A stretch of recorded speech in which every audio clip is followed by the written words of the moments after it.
আজকে সকাল সকাল চলে এসেছি রান্নাঘরে। তো কী কী রান্না হবে সেটাই তোমাদের সাথে শেয়ার করছি। শাক ভাজা হবে, ফুলকপি ডাঁটা, শিম আলু সব দিয়ে একটা চচ্চড়ি হবে, আর ফুলকপি আলুর তরকারি হবে, আর মাছের একটা আইটেম হবে। আর তারপর গুড মর্নিং বন্ধুরা, সকাল সকাল চলে এসেছি। মানে এখন মুড়ি খেয়ে নেব, তারপরে রান্নাঘরে যাব। আর রানি আর আমি দেখো কত মজা করে মুড়ি খাচ্ছি। রানি আমার কাছ থেকে গিয়ে তুলে নিচ্ছে। তারপরে দেখো মাথা অফিসিয়ালে সবাইকে স্বাগত। তোমরা কেমন আছো? আশা করি ভালো আছো। এদিকে ভাত বসিয়ে দিয়েছি, আর এখানে ফুলকপি সিদ্ধ করে ভেজে নিলাম, আলুটাও একটু ভেজে নিচ্ছি। তারপরে বেগুন মটরশুঁটি দিয়ে ভালো করে মশলার সাথে কষিয়ে জল ঢেলে দিলাম। আর তারপরে কড়াইয়ে এবার তেল কি দিয়ে বসাবে? 5 ফোড়ন দিয়ে দিয়েছি। 5 ফোড়ন দিয়ে এখানে শিম আলু কপির ডাঁটা মূলো এসব দিয়ে একটা চচ্চড়ি বানাবো, শুকনো শুকনো ভাজা চচ্চড়ি। আর এই চচ্চড়িটা খেতে কিন্তু খুব সুন্দর, গরম গরম ভাতের সাথে কিন্তু ভালোই লাগে। আর শীতকালে কিন্তু এই চচ্চড়িটা হয় যেহেতু কপির ডাঁটাগুলো থাকে।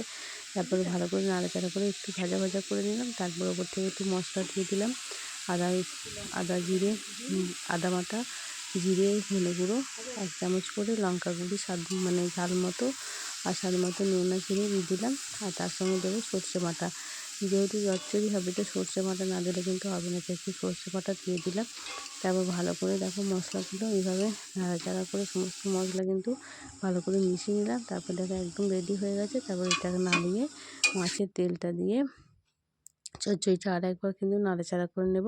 তো কড়াইয়ের তেলের মধ্যে এই মাছের তেলটা দিয়ে দিলাম। আর শীতকালে মাছের তেল দিয়ে যে কোনো রান্নাই কিন্তু খুব সুন্দর টেস্ট হয়। আর এই ভাজা চচ্চড়িটাও কিন্তু খেতে দারুণ হয়। তোমরাও বাড়িতে এইভাবে বানিয়ে খেয়ে দেখবে, আশা করি তোমাদেরও ভালো লাগবে। তো গরম গরম ভাত আর এই ভাজা চচ্চড়িটা দেখো কত সুন্দর দেখতে হয়েছে। আর শুকনো শুকনো ভাজা চচ্চড়ি দিয়ে কিন্তু পুরো ভাত ফিনিশ হয়ে যাবে। তো বাড়িতে বানিয়ে দেখো আর আমাকে কমেন্টে জানিও কেমন লেগেছে।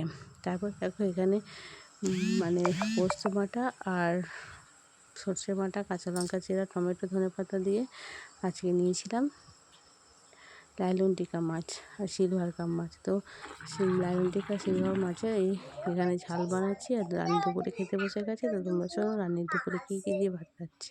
মেঘলা খুব ভালো নেই। আজকে আমরা কি খাচ্ছি তোমরা শুনে এখানে আছে শাক ভাজা ও ফুলকপি ফুলকপির তরকারি,